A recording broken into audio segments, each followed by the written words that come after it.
I just like really like started trail running. Like I've loved hiking, and then I was just like, why don't I just start like trail running? Because I don't really love road running, and I just started like really enjoying trail running. So through the summer, I was doing like 10 miles, like 15 miles a week, and like 20 miles. And I was just like picking up my miles. And then towards the end of the summer, I was like, I think I can do an ultra. And so I started looking at races, and I picked one. And it was, I think probably in like August or September that I signed up. I signed up for a 30-hour race, which I wasn't planning on doing 30 hours, but I signed up for a 30-hour race in February. I wanted to do somewhere in between 30 to 40 miles. Okay. Yeah. And the week before, so we actually went out to Colorado. So we were snowboarding, and it was it was my taper week, my last taper week. So I was like, just run a couple miles, like go snowboard, like I'll be good. And I got COVID again, and like crushed me. Like it was way worse than the first time. Like it was bad. And so all the way, so now I come home, it's Tuesday, and the race is on Saturday. And every day I was like, I'm gonna do it. And yeah, Friday night I was like putting together my pack, and I just went outside, and I had to like run to the mailbox, and I like literally had to sit down because I was so winded. And I was just like, yeah, I can't do it. So I dropped out. That was hard. That sucked, because then I had to like understand and realize that if I wanted to do another race, I was going to have to train again, because I need to take time off. I need to like recover, and then I was going to have to retrain. So I actually, a couple weeks later, like tried to run my own ultra, like around my neighborhood in all these trails, and failed miserably because I had no gas. Like it just crushed my lungs. This is your host, Brendan, and you're listening to the Ordinary to Ultra podcast. This podcast is all about helping you run your first ultramarathon and beyond. Tune in to hear new and experienced ultra runners share how they got into running in the first place, what inspired them to run an ultra, training and race day tips, and the gripping story of their first ultramarathon. Prepare yourself to be inspired as you hear stories of grit, sometimes failure, but ultimately triumph when our guests finally cross the finish line. Hey, Anthony. Thanks for being here today, man. Super excited to get to know you better and hear about your ultra journey. Oh, man. Happy to be here, Brennan. Thank you for taking the time to talk to me. Well, back at you. To start off, dude, I'd love to hear more about you just as a person. So like how old you are, where you're living. If you have a family, you can talk about your family, and then what you do for work, that sort of thing. Cool, man. So my name's Anthony. I'm 25. I live just outside of Boston. I grew up like 30 minutes north of Boston, so pretty close to home. I don't have a big family. I do have a girlfriend that I love very much. And awesome. For work, I run it's a private physical therapy clinic and a strength conditioning facility. So I run the operations there. Sick, dude. And how long out of college are you? You mentioned you graduated maybe recently. 3 years.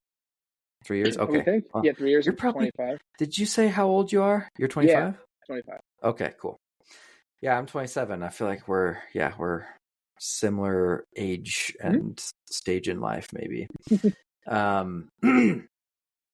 So, you work at a fitness physical therapy place. So I'm curious if fitness has like been a part of your life for a long time. I think you also mentioned offline that your major was exercise science. So I imagine you've been fit or into fitness for a while. What's that look like for you? Yeah, so I think in 8th grade I started. Well, I've been playing sports forever. Since I was a little kid, I started playing baseball. Okay. I played soccer when I was a little kid, like I think every kid does, for a couple of years. Yep. Same. And then I think fitness like really started to become more part of my life when I was in probably like 6th, 7th, 8th grade, somewhere around that time. I was playing football, so I started like lifting weights because I wanted to be better at football. That's I right. wanted to be bigger and stronger. I'm not very tall, so I always knew that I had to be a little bit stronger if I wanted to do better, or at least make the team, right, or whatever, all that stuff.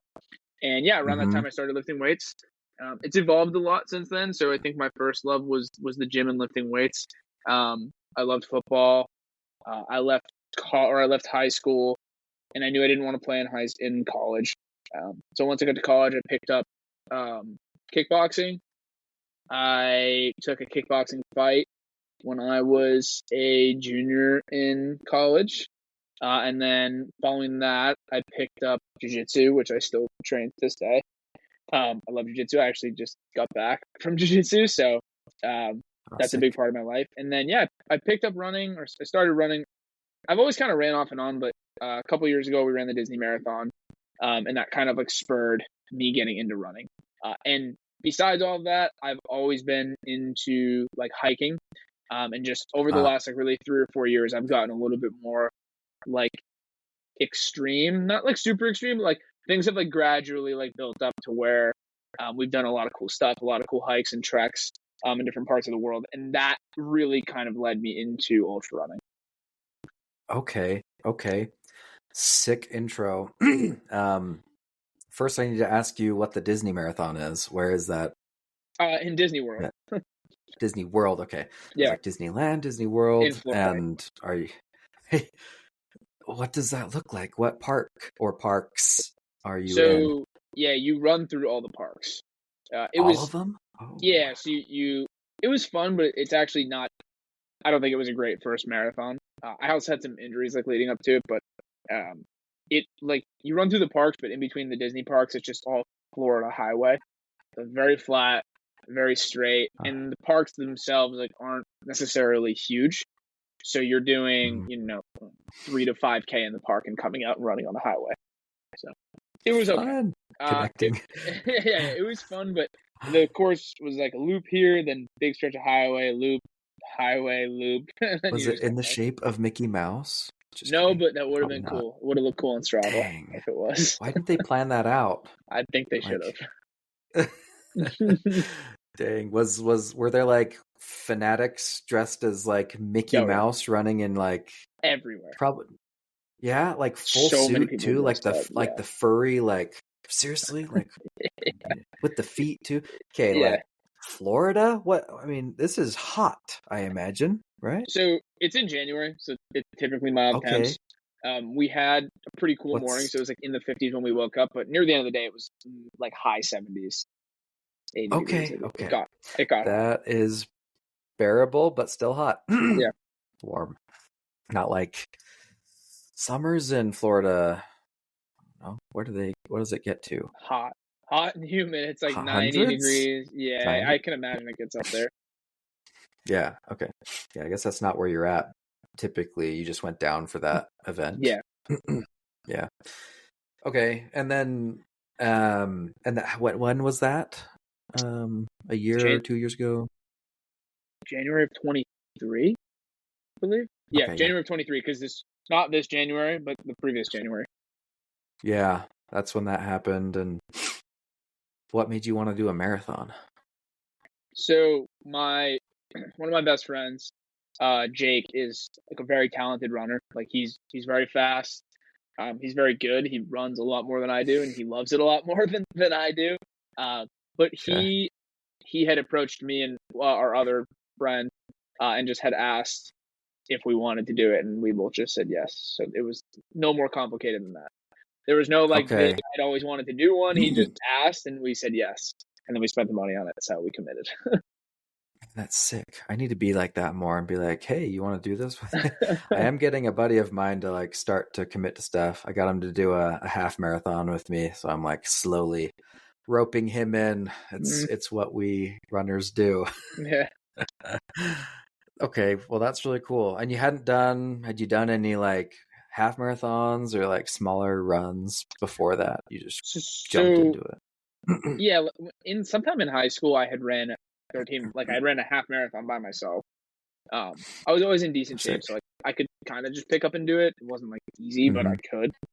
which I think Yeah. most people, if they want to, they can. You might be slow, Mhm. but Mhm. yeah. So no real training ever. I just kind of just jumped into training. That So you around like did, the summer of 22. yeah. Okay. You started training in the summer of 22 for that marathon. So you did train for that one. Yeah, I trained for the marathon. I just I think around the summer, like I just started running. And then Yeah. probably like 3-4 months out is when I like actually was on a plan, like following something. But that all got kind of derailed because then I got hurt and I got sick really bad during the whole thing too. Well, I'd love to hear more about that.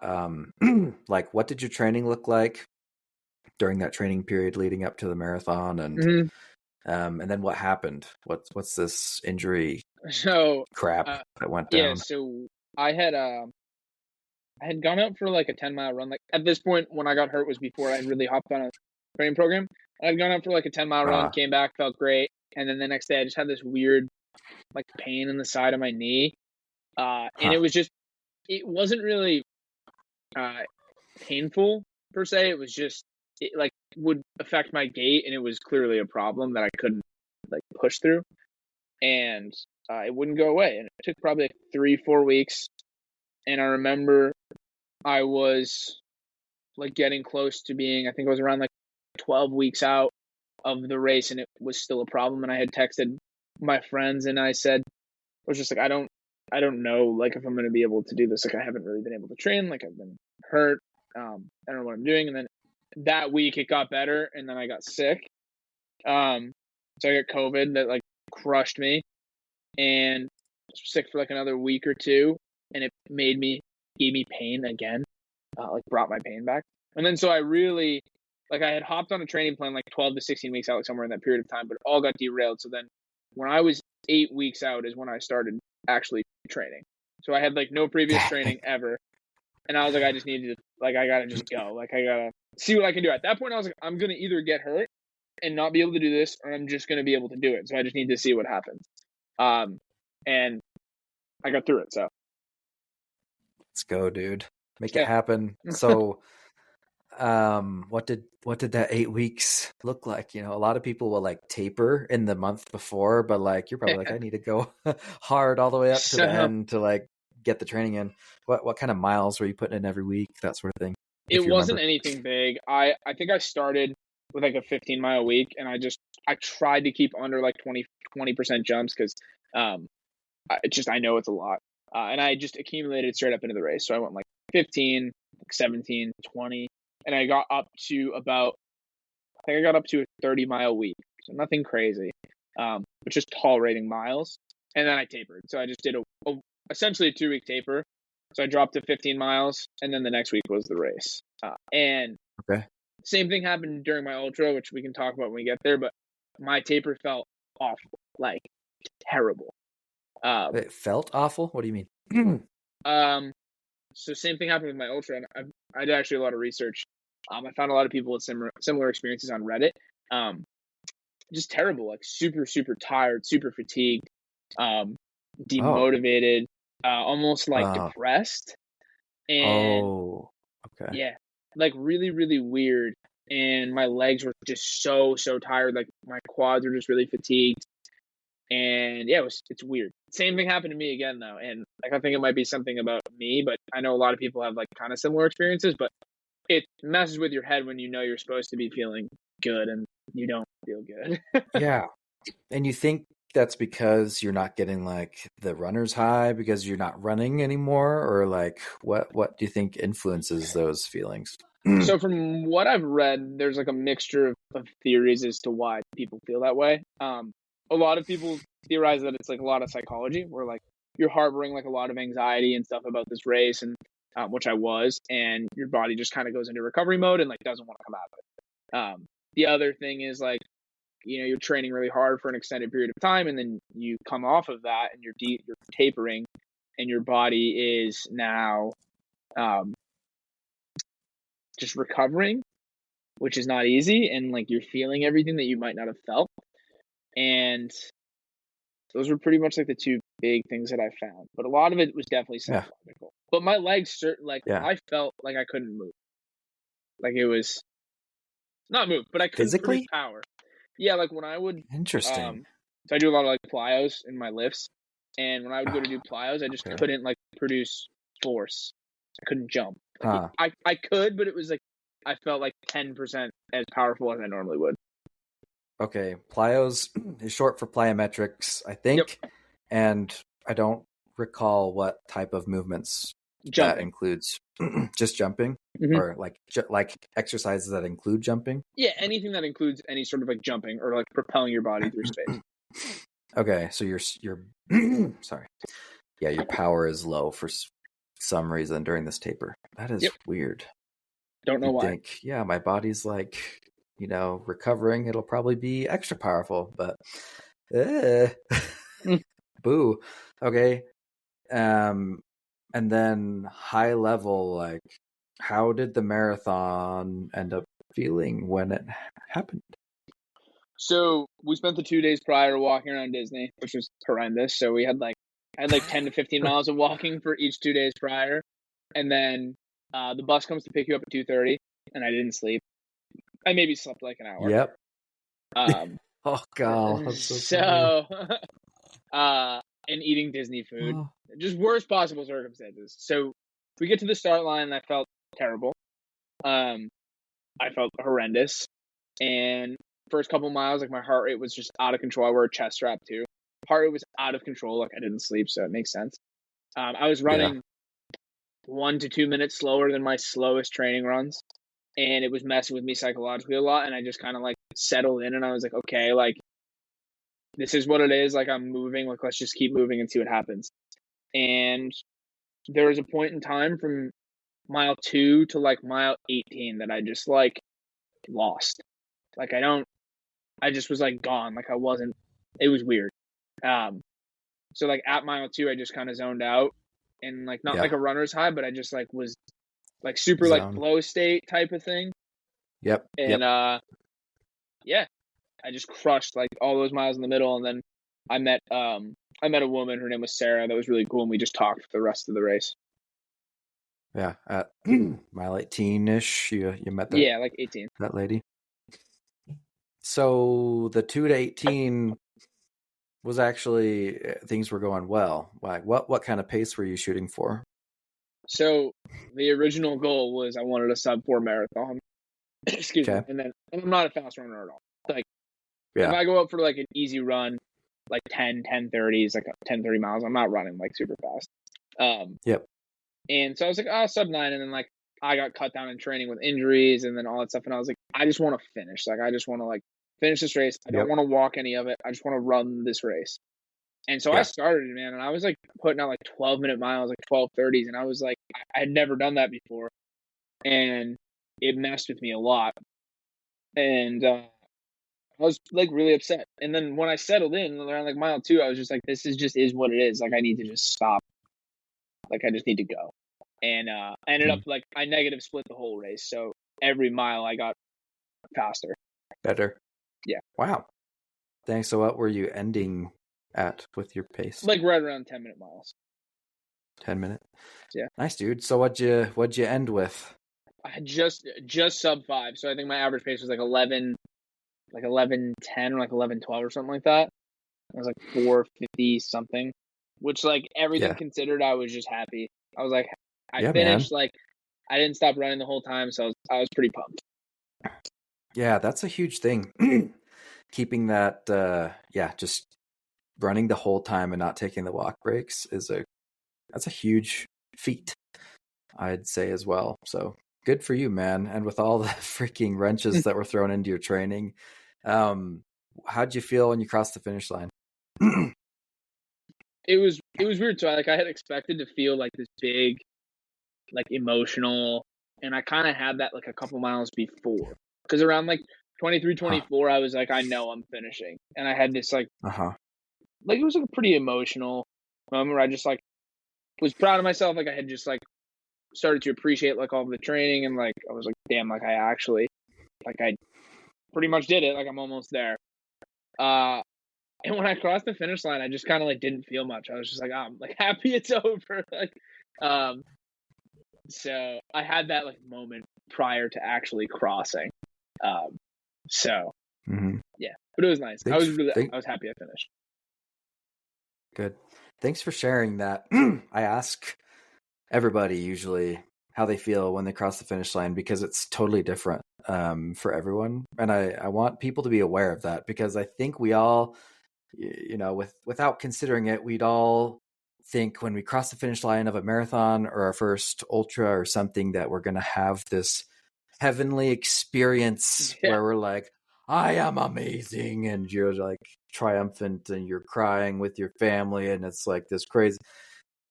But man, I finished my first marathon in January and I was just pooped and glad to be done.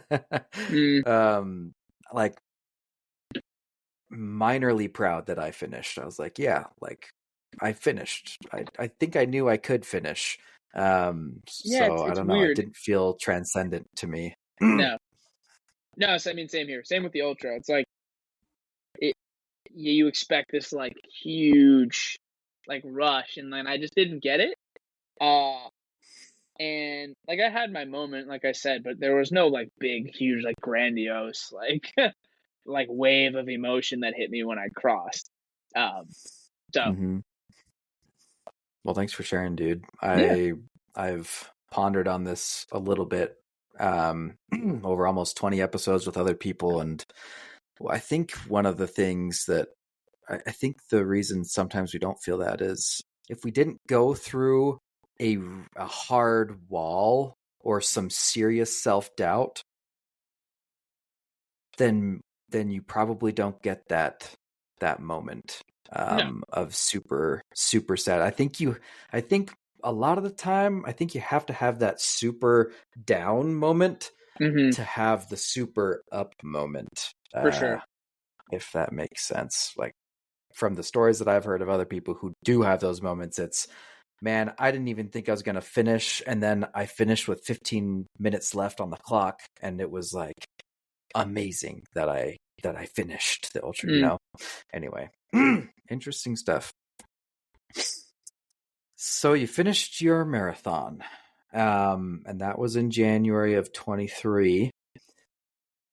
And then we have this gap between then and when you run your first ultra marathon, which is like more than a year later. Did you do any running or training in that time, or did you kind of take a break and then decide when did you sign up for the ultra? And I don't know, what were you doing in that between time?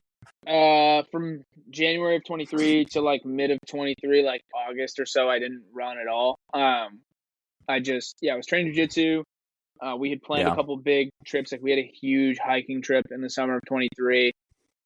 Just focused on that and just hiking. Like there's an area near where we live called the White Mountains in New Hampshire. Okay. So we hike a lot up there. And yeah, didn't do too much. And in the summer, I started toying with the idea of it. Okay. I'd love to take a break before we talk about what got you into the ultra. What was this hiking thing in the White Mountains in June? How long was it? What kind of trip? Like with some buddies, or I don't know. What was that? So we hike a lot in the White Mountains, but our trip, my girlfriend and I, we went to Peru this summer or last summer in the like central Peru. It's called the Cordillera Blanca is the big mountain range in the Andes. So if like it's going to be mirrored, I think, but like if Peru is here, like Cusco, this is Machu Picchu. Juarez and like the Cordillera Blanca is up here. So did you go to Juarez? Yeah. Juarez? Did you go to Lake 69 by chance? I did go there. Yeah. Dude. Yeah. Okay. Connection. I did an internship in Peru and we went to Juarez and did Lake 69 and nice. that glacier that's up there. What's that called? There's a glacier by there too. Really short hike. Maybe you didn't do it, but I'm not sure. That's super cool, man. Let's go. Love Do that you know area. the Wawash trek? That's familiar. Is that what you did? Yeah, so there's two big treks up there. To my knowledge, there's like the Santa Cruz, and then there's the Wawash, and the Wawash is like the more difficult of the two. So that's what we Okay. did. And I've never Yeah. slept in a tent before this. I've always been outside, but never backpacked or anything. And we went straight What? we went straight into like high altitude backpacking. Holy And moly. it was crazy. It was just incredible. It was, I don't think I'll ever do anything as like awe-inspiring as that was. Obviously, I mean, you know, you're up there, like the mountains are massive, like it's very big. But yeah, I Yeah, mean, we were, they were crazy. Like yeah, the Utah mountains are like dumb compared to like the Andes are also the just beautiful, Andes. like they're Yeah. stunning. Yeah, But they are. the the Wawash is so I mean, you went up to Juarez, so you know that it's like a big bus ride up there, and then from the city, it's about a 5-hour car ride all on dirt roads to the start of the trek. And it's all almost entirely above 4,000 meters. So we got up to almost 18,000 feet. It was wild. We did it in 7 days. So you like circumnavigate the mountain range and come back. How long is it? Miles? I think we did about 70. It was about like 10 miles a day. But there's other With routes you like can do. You can do like, I was gonna say with a big pack. yeah. So we had a guide. So I don't think we would have been able to do it without the guide. I know people that have done it solo, but it's insane. And there's a lot of like unmarked areas and some pretty sketchy stuff. We did some really sketchy stuff that I don't know if I'd ever do again. But yes, we had a guide, and you have porters. So you have donkeys. Essentially, you don't have like actual human porters. You have donkeys. So you break down camp at the beginning of the day. You put the packs on them, and they go. But we still had probably each had like a 40-pound pack. You know, sleeping at 15,000 feet, like crazy stuff. Dude, that is such a cool thing to do.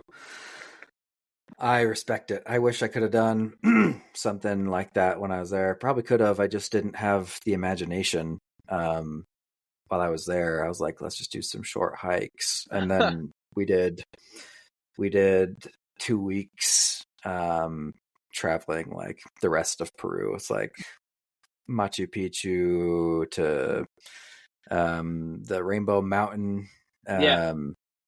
Yeah, which is also like way altitude. It's like, I think it's about base camp, if I remember correctly. So yeah, the altitude. Did you take some coca leaves while you were up there? So That we was good stuff, actually, man. yeah, we got. I got. I don't know if you're familiar with Diamox. It's a glaucoma drug, but a lot of climbers and people that go high fast take it. Yeah, So we took Diamox, which was good got and it. bad. But we both got incredibly sick. Like fearing for my life sick. It was like, yeah, it was bad. So the first day we had to leave a little early. So there's protests in Lima, and the police come up, they block the highways and stuff. So we had to leave a day early, and we already only had 2 days to acclimatize. And like, You get to Huaraz and your head already hurts. So we went from Boston to Lake 69 in 24 hours. So that's not good, that was man. our acclimatization, right? And so we Holy left. moly! First day we both got super sick. I got it worse. My girlfriend's a fucking trooper, and she just powered through. Like, she just was way less sick than me, and she crushed it. But I was really, really down in the dumps, and got super sick. And first time in my life with anything that I've done, like endurance wise, that I was ever like fearful for my life, because we were so far from help. And I've never felt that in my life, how bad that felt. It was really, really bad. It was really scary. Every step was hard. Every breath was hard. And we talked to our guide about bailing, and I couldn't eat. Like, you can't eat, you can't drink. Like, it's just terrible. And I was super scared. And we talked to our guide about bailing, and he was like, well, we can hike out. It's like a 14-hour walk to the nearest village. Hike, not a walk. You're hiking through the Andes.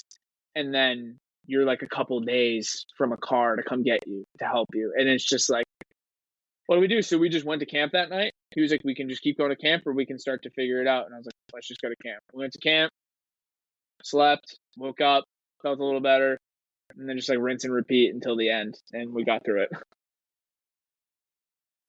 Man, dude, that's terrifying. Yeah, wow. Hardest thing I ever did. Yeah. If you had just had like 3 days to acclimatize, that would have been a whole nother experience, probably. Oh, yeah. Big time. I would never man. do it that fast again. I would spend like a week in the city and then go. Yeah, we went Pastoruri. That's what it's called, Pastoruri. We went from Lima, which is sea level, to Huaraz. We just chilled in Huaraz for a day. And then we went up to Lake Pastoruri, or not lake, but Glacier Pastoruri. And it was near 5,000 meters as well, which what is 5,000 meters? Hi, man. To feet. I'm just gonna Google it really quick. 16,000 feet. Yeah. So, and that, yeah, at those altitudes, I just remember everyone saying like, this is just about Mount Everest base camp. And that blew my mind. I was like, holy frick, we're freaking high. And it just hurts. I took coca leaves all the time because I didn't have any meds for altitude. So we just took coca candy or coca leaves, which is the base of cocaine for those of you who wanted to know or that didn't. But it's not it's not like pure, like it's like concentrated enough to be cocaine. Yeah, exactly. So it's just helpful at that level of concentration. It's like a cup of coffee. Yeah.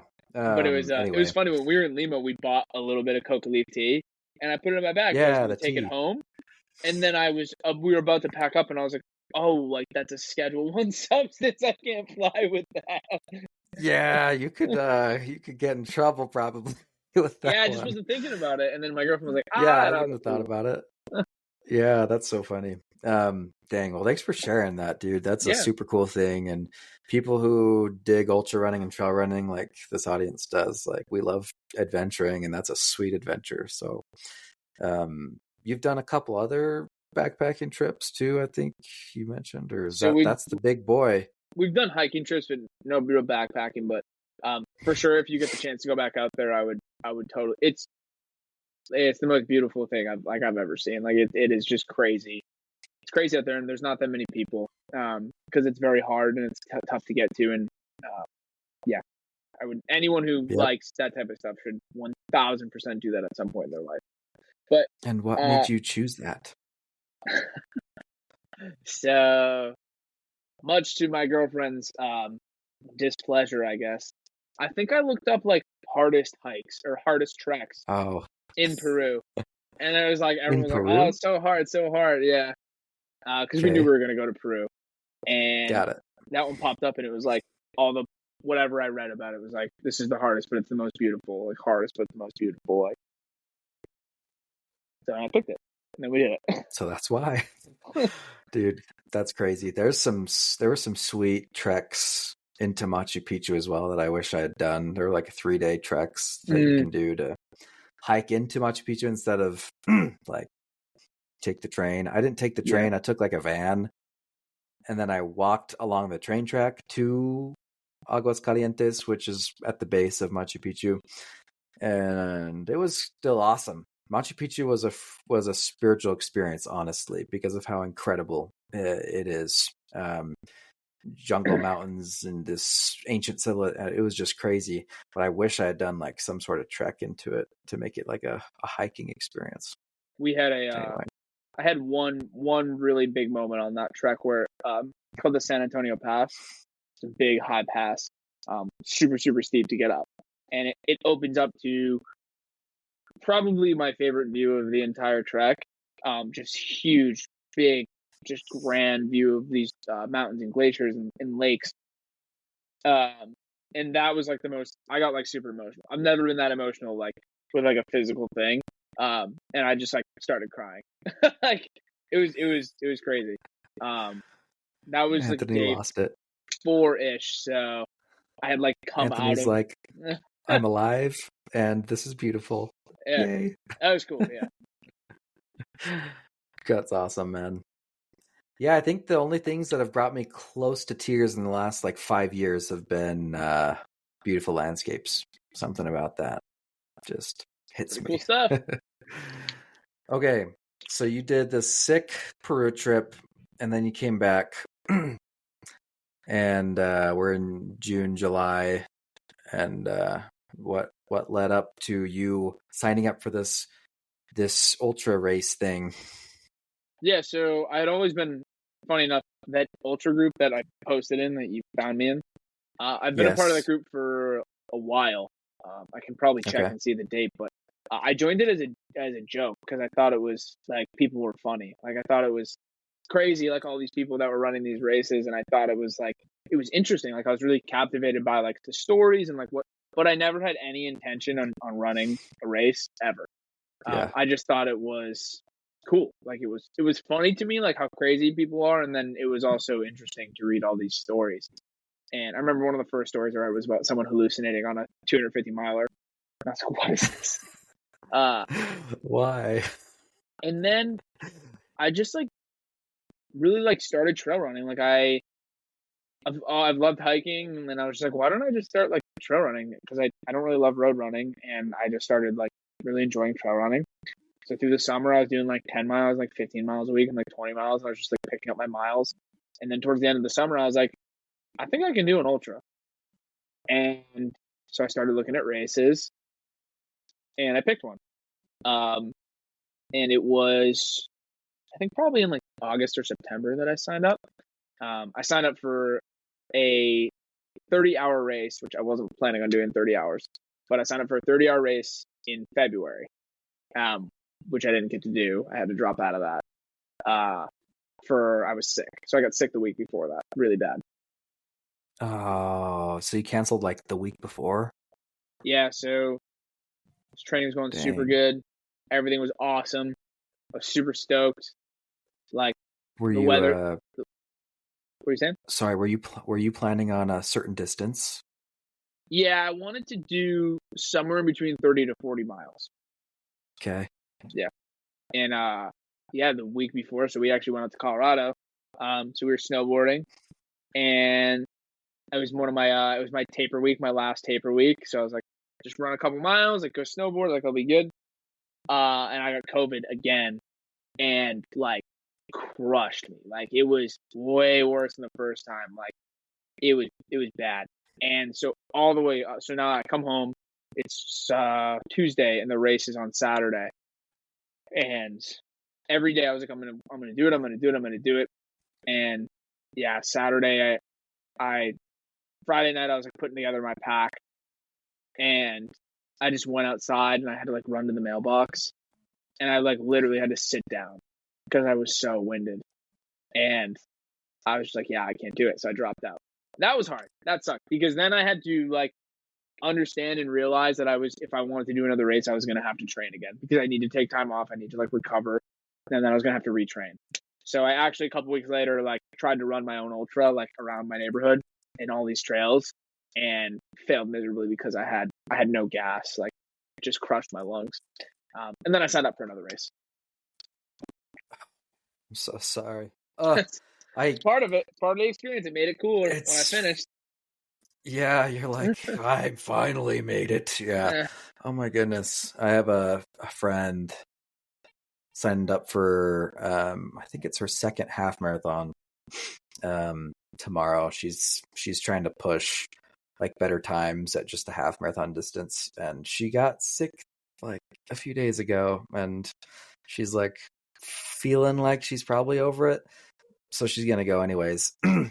But it's like, but she doesn't know how hard she's gonna be able to push. She was like, I was gonna try to do I can't remember, her last time was 1 hour and 59, so just under 2 Nice. hours, which is awesome. I think she was just gonna try to beat that by 5 or 10 minutes or something, and now she's like, I just want to finish, I guess. I'm like, why do we get sick right before races? It was it was hard, man. Like I was very, very I was very disappointed. Like it was just tough. Like I had put a lot into it. Like I seriously trained. Like I trained really hard, really smart for a long time. And when when I finally like realized like I'm gonna have to train again, like I'm gonna have to redo this thing, I was just like I just felt defeated. I was like, this stinks. But yeah, I mean, I got through it. Just got back into Did you training consider did you consider not no. getting back? Did you consider not training, or you knew like, No. yeah, we're It doing wasn't this? an option. Like it was, I just knew that I had to redo it. Okay. I had not redo it, but I knew I had to like re-enter into training. But I never once was like, I'm not. I was just like, when is the next one? Like when can I sign up for one? Like when is smart for me to do it, and then just start again. Yeah. Man, that's sick. Good for you, man. Because man, those moments suck. And I mean, just finishing a race, even when you finish one, you're like, okay, that was it. Then keeping it going can be hard. Yeah. Like if you don't sign up for something immediately after, I think it's probably more easy to fall off. So I guess, I mean, when did you sign up for the next one after this one fell through? The next week, because I spent some time looking around, and yeah, it fell through, and then I gave myself a week, and then I like tried to do my like own ultra, and then I failed. And so like before the week that I like did my own ultra, like the beginning of that week, I signed up, because when I did that, I had a feeling I wasn't gonna be able to do it. I like kind of knew that I wasn't gonna be able to complete it, and I just kind of went out to like see where my lungs were at and stuff, and I got like 15 miles, and I was just like crushed, which I can't even believe I made it that far. And that week is when I signed up for the race that I did. So I had something set, and it was just kind of like, where am I at with things? Okay. Yeah. So do you feel like, I'm just curious, with COVID, you felt like that hit your lungs and like so bad? The lungs. That's a common thread. So bad. Yeah, with people is the lungs and like not being able to breathe as well with the Rona. Yeah, it was no fun. It stuck around. Like I had symptoms for like 3 weeks to a month before I was like, I feel completely better. So it still impacted my training as I was starting back up again. And I got hurt again. Like up at that time, I had like a little, not a huge story, but I had like a little Achilles flare up that I had to take care of. But I was just like, fine. I was so healthy my whole training, and then like I get sick, and then like my Achilles goes, and then I was just like, what is all this? Like, leave me, this guy, just be healthy. Like, what's going on? Boo. I was talking to this guy's episode will come out before this. Diarra, someone that I interviewed the other day. He was playing basketball and he landed landed a little wrong, and his Achilles just like gave out. He was going up for a rebound, came down, landed on it, and apparently it wasn't even like a tweak. It wasn't like, it was just a normal, and then it just gave out. And yeah, I can't remember how that impacted his. This was before he was doing running, or ultra running at least. But yeah, it just sucks getting injured. Injury is the worst, I imagine. I'm just knocking on wood because I have a wood desk, luckily. I haven't had an injury in running yet. So let's keep it that way. Okay. So yeah, you're training. What kind of miles were you putting in going up to your ultra, and were you putting a lot of vertical? I don't know, like what if the ultra you signed up for, the 8-hour race, if it had a lot of vertical, or what did training look like? It was a decent amount of vert. So I was putting in somewhere between, I was like averaging probably around like high 30s to low 40s. So it's pretty conservative, but like for me it was a lot, and I had never trained that, and that's where I felt comfortable. That is a lot. So I would like accumulate for like 2 to 3 weeks. I'd stay around like high 30s, 40s. I'd come down and deload, and then I'd come back up. Did that for a while. And yeah, during the week I would just road run. So the area I live is decently hilly, so I'd find hills and go do them, but nothing crazy during the week. And my weekends I would get on trail and run, and I'd always try to, I try to shoot for like 100 feet a mile. So like 20 miles would be 2,000 feet of gain. So not crazy vert, but there's a trail near my house. It's 6 miles with like 1,400 feet of vert. So I train on that. It's like decently hilly. That's a lot. Yeah, and the trails around here are like super like they're very technical. It's like very rocky, rooty. Like using your hands a lot. Like it's not like a nice room trail. So train on a lot of that. Is that in the White Mountains that you mentioned, or the Appalachians, or Nope. So just the hills? Yeah, in Boston, there's a few like pretty big reservations with a lot of trails. Okay. So the one that I run in is called the Middlesex Fells. It's a big area, ton of trails. That's familiar. Pretty technical stuff. A lot of the guys and girls that run ultras around here like train in the fells because it can be really tough. Do you know Chase the Summit? No. No, there's a guy, I think he lives there, and I think that was his first ultra was in the, how do you say that? The Middlesex Fells. Middlesex Fells. The Fells. Middlesex Fells. It is what it is. Okay. Cool. I think that's where he was running. Chase the Summit's a YouTube channel. He does ultra running and watch like Garmin reviews. I think I saw you have a Did you have a Garmin that looked Garmin-y? Yeah. Yep. Yeah. Yeah. Did he run an ultra in the fells? I think he might do it like every year. I know the race. You have to look him up. Yeah. You have to look him up. Chase the Summit is his YouTube channel. Anyway, super cool guy, and his reviews are awesome. But cool. So that's what you're training on. And then do you have mountains close? Are the Appalachians even close, or am I like way off? So the Whites are like the mountainous area near me. It's like I'm actually going up that way tomorrow, but depending on where you're going in the Whites, it's like an hour and a half to 2 hours to be like really, really mountainous, if you can pull like serious vert. And yeah, I don't train up there, but I do go up there a lot, especially in the summer. Yeah, for funsies. Yeah, for funsies. Okay. For funsies. Okay. So that's the kind of miles you're putting in, 30, 40, getting up to the race. And I think maybe we talked about what the race looked like offline, but what is this ultramarathon?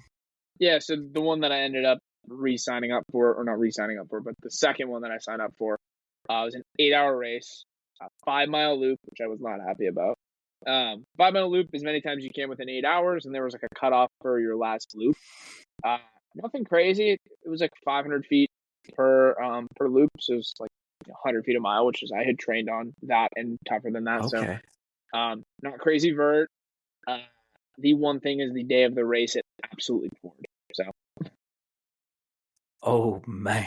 Yeah. Okay. So we're at race day. Tell me how it was from the moment you woke up. How were you feeling in the morning? Was it in the morning? I don't even know. Yeah. Whenever you were getting, you know, how are you feeling in the morning? What'd you eat for breakfast? How'd you feel at the start line? How'd you feel throughout the race? Different things you remember about it till you cross the finish line. What do you remember? Yeah. So I think, I can't remember if we touched on this before we started recording or not, but I felt terrible going into the race. So my taper, which I think we talked about this during recording, but I just got this really weird. It happened before the Disney Marathon. That's right. But it just happened again and just way worse. So I went into my taper. So I had a big run, like I peaked, big 20-miler, like ton of vert, felt awesome, like fast, good, like awesome run. The next day I did some just like recovery miles. And then the next week I was planned to do, I think like 30 miles to start to come down. And I think I peaked at 48 miles, something like that. So 30 miles to start to kind of taper. Monday took off. I was supposed to run Tuesday, Wednesday, Thursday. Tuesday, Wednesday, like crushed my runs. It felt fine. Thursday just like hit a brick wall. Like I had to walk a bunch of my run. It was a 4-mile run. I like was walking a bunch of it. So I knew something was off, and I was like, hey man, I'm just like definitely overtrained, like whatever. And to make that long part of that story short, like it just continued into the race. Like I just never really felt recovered. And so I wasn't sure what was going on. Read a lot of stories of people that had similar experiences and people that said I was like overtrained and then I was going to hurt myself, and people just being negative, which I was like, I'm not listening to that. So I just like put faith in the process, and I was like, man, I'm just going to wake up. I'm going to get there. I'm going to be fine. And I kind of believed it, but I kind of didn't. And so I was feeling better, and I get there. So I wake up. It's like super gloomy, like gross East Coast weather, pouring rain, humid and cold. So I was like, all right. So my kit was all packed and everything, and I had 2 bagels for breakfast. Stopped at Starbucks on the way. I got a coffee. And then I got there and I was just chilling. It was like 150 people. They had a 5K, a 5 mile in the 8 hour, and there was only 40 people running the 8 hour. And I started to like get a little jittery. I slugged like 2 apple ciders, so just getting food in me. Went to the bathroom and started. So it was raining at that point already, and the race director was like, "Hey, it's like it should be like a little lighter than this, and then it'll slow down. It should stop within the hour." So they sound the horn. And we go. And there's a ton of energy. And so we take off. If at any point you want me to stop and like touch on anything, just let me know too. But I'm just gonna ramble through. I have a question. Yeah, thanks go. for saying that. What kind of gear are you wearing? Do you have like a rain jacket? Do you have like Gore-Tex shoes, or are they like normal shoes and they just get soaked, or what? So the shoes were an interesting thing because I train in Ultra Lone Peaks, if you know them. So I always run trail. I know of them. Yeah, I always run trail in zero drop shoes, which I've had good success with, but I had some concerns about them for this long of a distance. So I brought Hoka speed goats that I had never run in before with me, just in case, which I ended up switching into them. But, and yeah, I just had like shorts. My legs were cold, but I'm not wearing pants. It wasn't cold enough for that. Shorts, I had just like a long sleeve, I think like a Lululemon shirt. And then I had a rain jacket on, just like a Patagonia rain jacket. I have a Solomon, I think it's like a Trailblazer vest. With just some stuff. And I think like it was only a 5 mile loop, so I didn't need a ton, but I had like wet wipes in there and just like some candy, and I had some goos that I brought with me. Was anyone there with you? Like, was your girlfriend there? She came later. Your friends there? No, it's by myself. So you were by yourself. Okay, that's it. That's a good thing, because a lot of people, have like someone there. They're like, "Here, eat your nutrition or whatever," and they're like getting on you. But no, you're like solo mission in it. So So we take off. Felt way better than the start of the Disney Marathon, by the way. I was like, okay, I feel good. Probably like I get through. I was like, I just need to get through 2 loops. I'll be at 10 miles. Then I only have 20 miles left, which I've done a bunch of times. I'll be fine. So I crushed the first 2 loops, moving good, and it's pouring, man. Like it was pouring. It was a torrential downpour, like mud pits, slick rocks, like branches, roots, super treacherous. And right around the 10th mile, my feet were bugging me, so I switched into my speed goats, which I think saved my feet. And I switched out. You had to check in and check out of every lap you did. Got some food and left. And around that mile, that time, I got just like super like depressed. Like it was very, very like a ton of self-doubt. I felt awful. Like my legs, I just didn't want to move. I had so much left to go, and I just like really, really started to like doubt myself.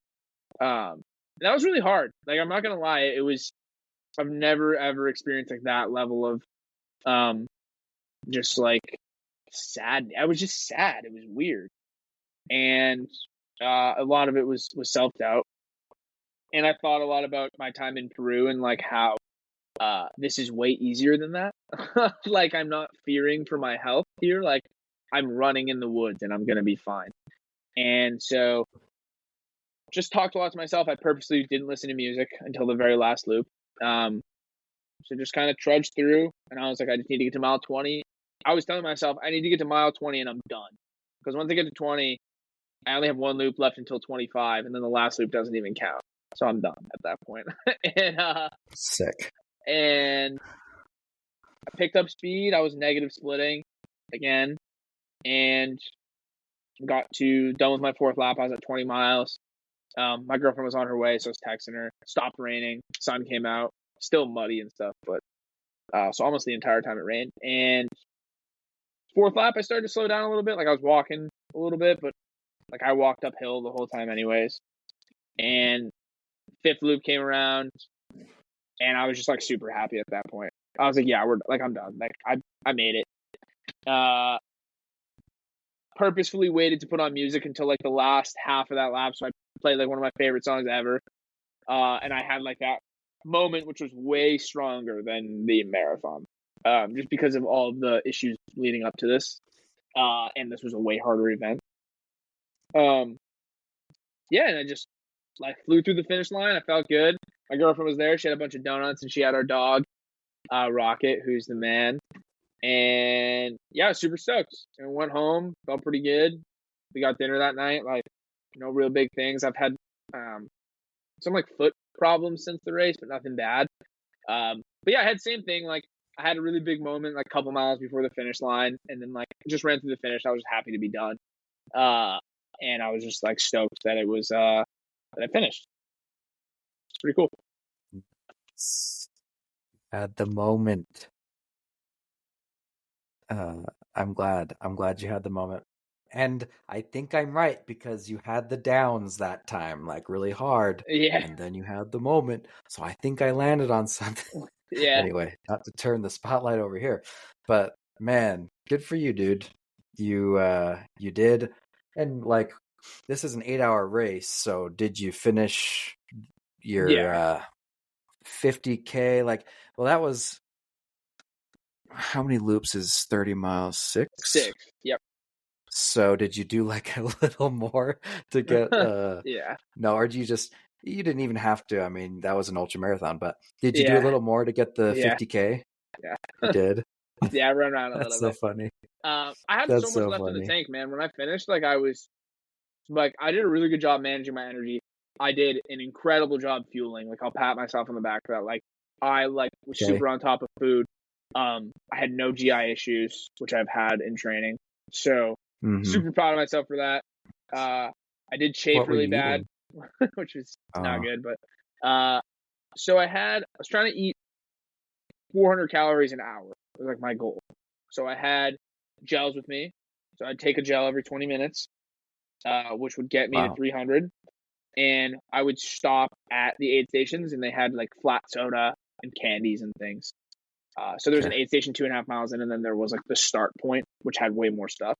So I would take some candy. I had a system, so I'd take a goo. I'd take some candy at the first aid station. When I got to the main aid station, I'd eat like solid food. So I had like a granola bar, like a sandwich or whatever. They had like donuts. I'd have a donut. So I was hitting 400 to 500 calories an hour for sure. Nice. So yeah, it was really good. Hydration. I was just drinking at every aid station. I was drinking a decent amount of water. I wasn't sweating a ton because it was kind of cold. But what'd you do for sodium? So you know what Element is, or like LMNT, the little packets. Yeah. So they have 1,000 milligrams of sodium. They have potassium, magnesium too. Yeah, they are incredible if you're doing anything in like hot weather or any really performance activity, because they have way more sodium than like anything else really on the market. So I put those I had a water bottle with me, so I put it in my water bottle, and I had 3 of those over the course of the race. Did you drink other water too, like at the aid station? Yeah. But that was like your electrolyte thing. 1,000, or sorry, that's like 3,000 milligrams of sodium, which makes sense. I don't know the science, and if you do, like, let me know. Like, I don't know how much I should be taking. I just know I need to be taking a lot. So in my marathon, I had like 2,000, I think, milligrams of sodium between 4 packets of a different type of electrolyte. mix, liquid IV, but I didn't know what I was supposed to be doing. I probably should like research it. I know that typically people underdose it severely, and it leads to a lot of issues. I have a feeling Can that you like overdose higher, it? yeah, you could probably. I mean, if you're taking like 10,000 milligrams of sodium, I can like imagine that might not be the best, but yeah, no, I felt good, so just felt right, and I've used it before, so I knew like kind of what I would do well with. Yeah, perfect. You trained with it, Mm-hmm. so you knew. Nice. And with the gels, you trained with the gels too? Yep. Yeah, I trained with the gels. Any of my weekend runs, I would fuel. So I mean, when I was in training, I wasn't doing a weekend run under 14, 15 miles because I had a really bad GI issue. One of my runs like early in training, and I was like, I need to figure this out because I'm not doing this during the race. I was like, I'm not doing that. So I figured it out, luckily. Is there a story associated with those GI issues? You don't have to tell it though. Yeah. So I have not a history of GI issues, but I have a history of me and my girlfriend, we hike a ton in the White Mountains, like I said, and like there's no, it's a very mountainous, like it's not rural, but like when you're in the mountains, like there's nothing around, like it's a parking lot, there's no porta potty, like the parking lot's like dirt, and yeah, I have a history of not bringing essentials that are essential. And no, so same thing. I had been super adamant. Like I was like, I need to bring wet wipes. I need to bring a plastic bag. So if something happens, like I'm not just stuck in the woods. And I had to go to the bathroom really bad. And I was like, oh my God, it's so bad. And I was 16 miles into a 20-mile run. And literally was like going to poop my pants. And I decided to pull off into the woods, and I was like, whatever, like I gotta go. And it was gross. I pooped in the woods, and then I was like struggling on, sorry if this is graphic, but I was struggling on like what to clean myself with. Like I didn't, I was like, this is terrible. I don't want to get pinworms. Like I don't want to wipe my butt with a leaf and get pinworms. Yeah. And oh my gosh. So I ended up like finding like what I deemed was a clean leaf, because I was like, I can't just like not do anything. And I cleaned myself a little bit, and then I just got super bad diaper rash. So like, because I was running, like I had to run another 4 miles.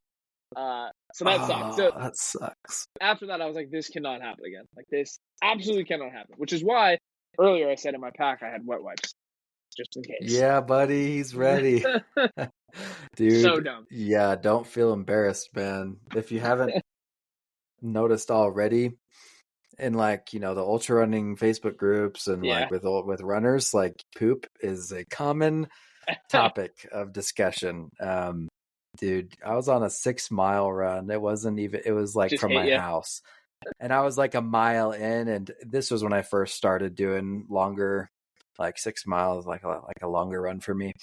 And yeah, like a mile in, I'm like, I didn't poop before. I didn't know that was something you needed to do. And I just sharted my pants a mile in. And I was like, are you kidding me? This just happened. It wasn't bad, but I sharted my pants, and I was like, oh my gosh.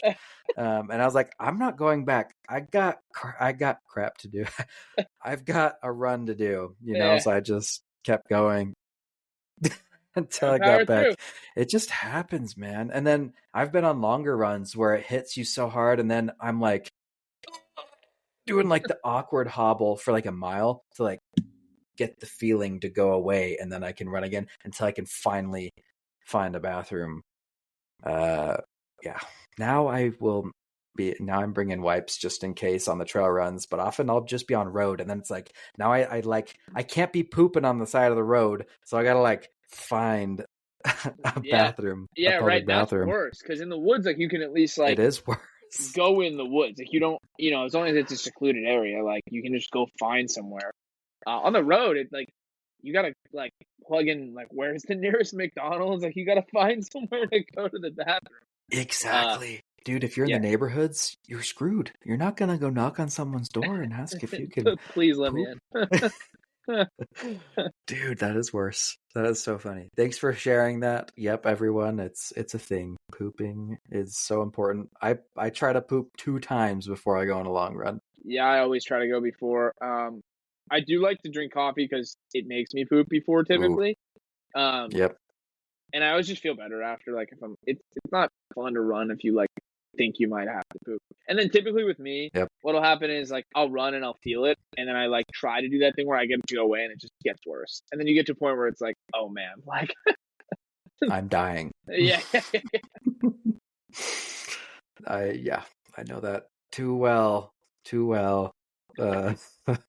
Awesome. I'm so glad that went well for you. And then I don't think I asked, but what time did you reach the 50K at? Did you reach at 8 hours or earlier? No, I finished in like a little over 6 hours. So nice. I had run like 1250 miles, which like was a little bit slower than I anticipated, but like I was like completely fine. I had so much left in the tank. I was not like crushed at all. And like given the conditions, it was like super wet, super rainy, super slippery. I was running through puddles and just soaking wet. I was like actually pretty happy with my time. And I came in 7th out of like 42 people. So I was pretty stoked about that. Wow.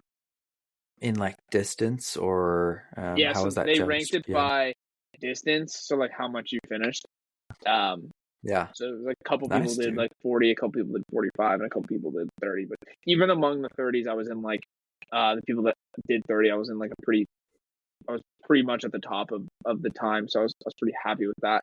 Because I consider myself like a pretty slow runner. Like I don't try not to focus on speed because I'm not focused on speed. I try not to think too much about it, even when I'm doing speed work and stuff, because I'm just not very fast and like I don't need to compare myself to other people. But yeah, it was good to see that I was like somewhere competitive with the other people that were there. Yeah, that's awesome, man. And I like what you said about, not comparing yourself and not worrying about speed. I mean, I'm the same way in that I don't worry about my speed. I look at my pace, but I'm never stressed about it. I'm just like interested to know. But I think that's the beauty of ultra running for most people is that it's really not about how fast I'm going. It's about if I can do it. And maybe, if you've done it a few times, then you're like, maybe I can do a faster pace this time. But it's so low pressure in that way. It's just like, can I do it? And I love that. I love the not having to stress about a speed, like in the shorter, like in the marathon and then the half marathon. I feel like more people are more conscious about it, and it makes you more conscious about it by association. So for sure. I love that about trail running and that. I feel like in trail running, just in general, like ultras, trails, whatever, like it's way more of like a relaxed environment. Like it's so much more just about like what you can do, and no one really cares how fast you can do it. Whereas road running is like almost entirely about your speed. Like that's pretty much all people talk about in that community. And it's like, not that it's always bad, but it's just like, I'm not fast. So like, I don't, like, like I don't really. It's probably harder. It's just way more chill. Like trail running is definitely more of a, I think like a chiller, relaxed environment. Yeah, it's just more fun. Like, let's just go out. That's just the kind of person I am. I'm like, let's go have a freaking good time in the mountains. It's super beautiful. It's about the adventure. It's about the beauty. It's about doing something hard, but it's not about me being the fastest guy out there, which is what road running is, I think, a lot of the time. And that's great for the people that have that super competitive, ness to them. Like, good for them. There's some crazy people doing some crazy crap out there. Like when I ran my marathon, I talked to people before I got going. Like 3 people I talked to were like, I'm going for 6-minute 30 miles the whole way, and I'm gonna do a sub 3-hour marathon. And I was like, you're a monster, man. Go get it. Go for it, man. Yeah, It's cool. Different vibes. So to wrap up here, Anthony, where are you going from here? Are you done? Like, I know you do lots of different, you do lots of stuff in the fitness realm. You like an exercise science guy. You seem to me like a guy who probably does lots of different fitness things. Are you going to like continue this journey? You got jiu-jitsu going on. I don't know. What's next? Yeah. So, I mean, I'm taking some time away from like a race thought process. So I'm definitely going to like continue. I'll run in the summer some, but nothing crazy. But one of my best friend, the one that's really good runner, and I are planning on there's a big loop in New Hampshire called the Pemi Loop, and it's 32 miles. It's got like 10,000 feet of vert. It's brutal, and so we're gonna do that this summer, which isn't like a sanctioned ultra marathon, but it's an ultra. Yeah, We'll be walking plenty your of own it. thing. Yeah. So we're gonna be doing That's that, awesome. and then sometime within the next 5 years, we want to do a 100-mile race. So I gotta figure out what that's gonna look like and what we're gonna do, and training and all that. But that's kind of like the big goal. I have no real ambitions to go any more than that. But I mean, we'll see kind of when I get there, like what if I finish, when I finish, like how I'll feel. A good point. I in my head, the 100 is like that grand goal that I'm like, I don't know, maybe I'll get there. Hopefully. And I don't even consider the fact there's 200s and 250s and like more 350s. But yeah, but there is bigger. You're right. Nah. Like the commitment that it takes to do 100 is probably the maximum I'll be able to put in, and it probably won't be able to be all the time. Like I have a family, I have a kid on the way. I have one kid already. We'll have two kids. Congrats. Like when you have, thank you. Yeah. When you have these responsibilities too, and like full-time work, and then like just like between It's everything, when would I find the time to run enough to even do 100? I can fathom myself doing a 50 miler, but I'm like, for sure, 100's tough. 100, especially like I told you earlier. Like I'm not very fast, and like running 70, 80 miles a week, even 60, is just like a big time commitment, right? For someone that runs 6 minute, 7 minute easy miles, like it's not as bad. It's almost half. That's true. Time, right? So they're not as much time on their feet, but running like 10-minute miles, like for easy runs, like it takes up a lot of time. So yeah, something that definitely has to be considered. I'm the same with you. Like when I finished the 50K, I was like, yeah, I could definitely do a 50 miler. Like I could do it today if I wanted to. You could have literally. Yeah, I was super pumped. But I was also just like, when I finished, I was just like, cool. Like this is what I came here to do today. Like I did it. Like let's just call it now. Save it for another day. Yeah, but yeah, we'll see. We'll see where it goes. But I do love jiu-jitsu, so I'm excited to be training again. Yeah. Well, that's awesome, man.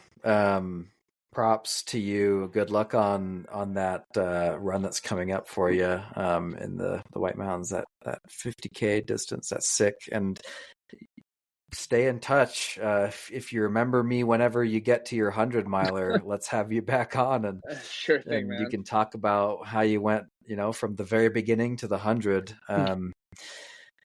That's sick. And before we end here, if you were to give the newbie, that hasn't done an ultra, maybe even hasn't done a marathon yet, they're like, I want to do that. I want to run a 50K, or I want to run a 50 miler. That just seems hard. Like, what would you tell that person? Just like build consistency, I think, is the biggest thing. I mean, that's such like a general piece of advice for anything. But I think the biggest thing with me was building consistency, and then just trusting, right? Just trusting the process. Like if you're consistent and you're following, right, like a well-built program, whether you built it or someone else built it, that's like based on solid like training principles, you're going to be fine. I've always said, like people have asked me about it, like, oh, like you're crazy. Like, how do you do that? Why would you do all those things? And like, I don't think I'm crazy. I don't think it's crazy. I think 250s are crazy. Right? Like, but I'm a huge believer that I think anyone can run a marathon, a 50K, even a 50 miler if they put in the right training. You just have to want to do it. And no knock on people that don't want to do it, but if someone wants to, like, they totally can. You just got to put in the right time, and you just got to be consistent with things, and it'll come. And just trust the process. I 100% agree with that. And the reason that's so common, that advice, is because it is universally applicable to everything. It's like a principle of life, I want to say. If that's my one piece of wisdom to impart with everyone today, like, I think consistency is like one of the principles of life that if we always applied, we'd be fantastic at most things we did. Yeah. I mean, that is literally the getting key. out there. Yeah, just getting out there and running. Like, the days you don't want to, it's cold, it's raining, it's snowing, like, and just going. Like, those are some of the most important days. By yourself, like, your phone's dead, like, all those times of just doing those things, and it'll come. It comes fast too. Like, as soon as you start to build consistency, like, I would have never thought I could run like 50 miles in a week, close to 50 miles, which I didn't hit 50, but, like, most. Right. And it's just like, it just comes if you're consistent. Well said, dude. That's beautiful advice. Do it. Y'all listening, just be consistent. Put your miles in. Like, one of the advice that I always hear, like, time on your feet. You get the time on your feet every week, you will be able to do it. Like Anthony said, thanks y'all. Thanks Anthony, and thanks y'all for listening, I guess, too. Appreciate you, dude, and looking forward to see where you go, man. Thanks, man. Appreciate it. Thank you for having me on. It was awesome. Hey, your host Brendan here. I just wanted to thank you personally for listening to today's episode. As someone preparing for my own first ultramarathon, I've found these conversations to be super valuable, and I hope they are for you as well. Whether you're listening on Apple, Spotify, YouTube, or somewhere else, make sure to follow or subscribe so you know when the next episode comes out. Also, make sure you check out the show notes of this episode. There's a link to sign up for the Ordinary to Ultra email newsletter, to join our Facebook and Strava groups where you can meet other people striving to run their first ultra marathon, and see any links that our guests may have provided as well. Thanks again, and we'll catch you in the next episode.